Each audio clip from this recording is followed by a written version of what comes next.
सबसे पहले सभी को करवा चौथ की हार्दिक शुभकामनाएं, बहुत बहुत शुभकामनाएं। और मैं हूं संगीता रावत और आज करवा चौथ है तो अभी हमने रखे हैं कीर्तन और मैं जा रही हूं कीर्तन में।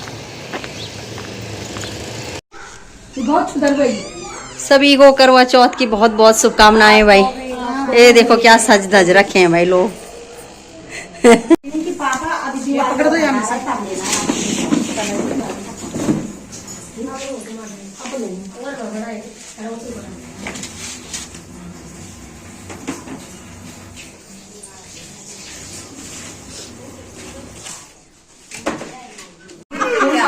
आंटी बिना व्रत वाली है भाई, खाने वाली।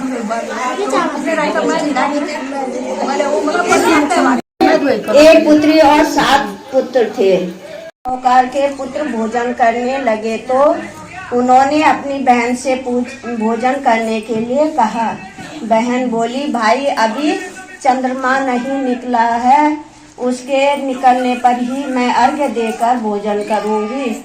इस पर भाइयों ने नगर के बाहर जाकर अग्नि जला दी और छलनी ले जाकर उसमें से प्रकाश दिखाने का बहन से कहा। बहन चंद्रमा निकल आया है, अर्घ देकर भोजन कर लो। बहन अपनी भाभियों को भी बुला लाई कि तुम भी चंद्रमा को अर्घ्य दे दो।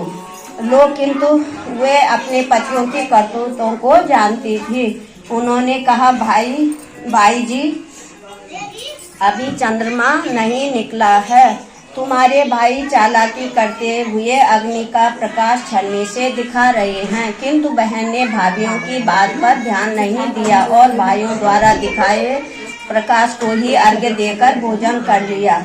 इस प्रकार व्रत भंग होने से गणेश जी उससे रुष्ट हो गए।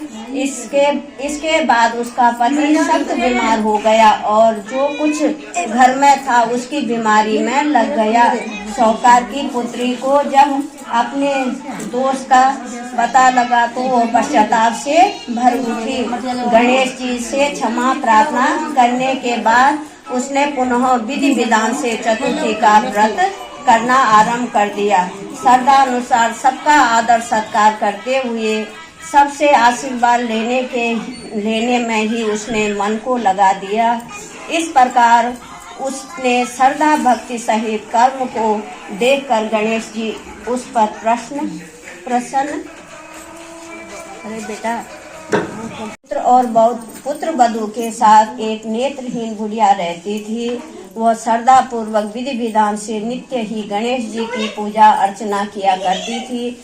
एक दिन प्रश्न होकर गणेश जी प्रकट हुए और बोले, बुढ़िया माँ तू जो चाहे सो मांग लो।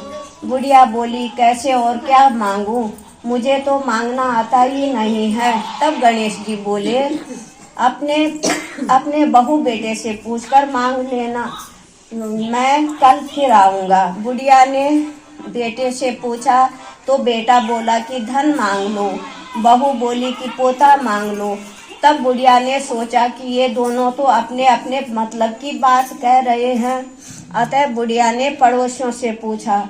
पड़ोसी ने कहा, बुढ़िया तू तो थोड़े ही दिन जिएगी, क्यों तू धन मांगे और क्यों तू पोता मांगे। तू तो आंखें मांग ले, जिससे तेरा बाकी जीवन आराम से कट जाएगा। लेकिन उस बुढ़िया ने पड़ोसियों की बात नहीं मानी। उसने सोचा कि जिसमें बहू बेटा राजी हो वह मांग लूं और अपने मतलब की चीज भी मांग लूं।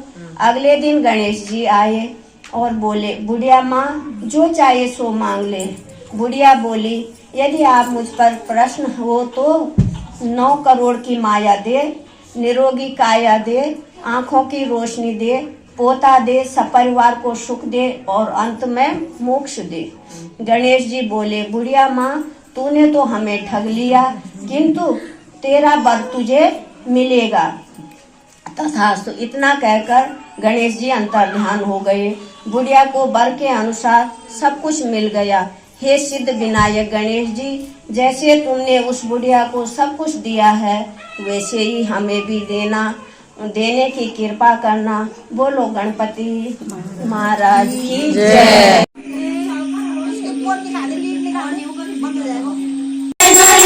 देवा, माता जाके पार्वती पिता महादेवा।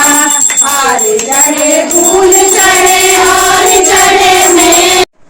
और चांद निकल चुका है और हम व्रत पूजने के लिए छत पे आ रखे हैं। और देखो खूबसूरत चांद।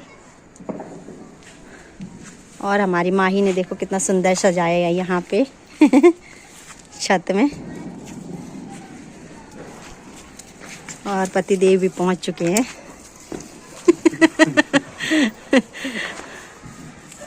और गार्डन भी हरा भरा लग रहा है रात को, है ना। देखो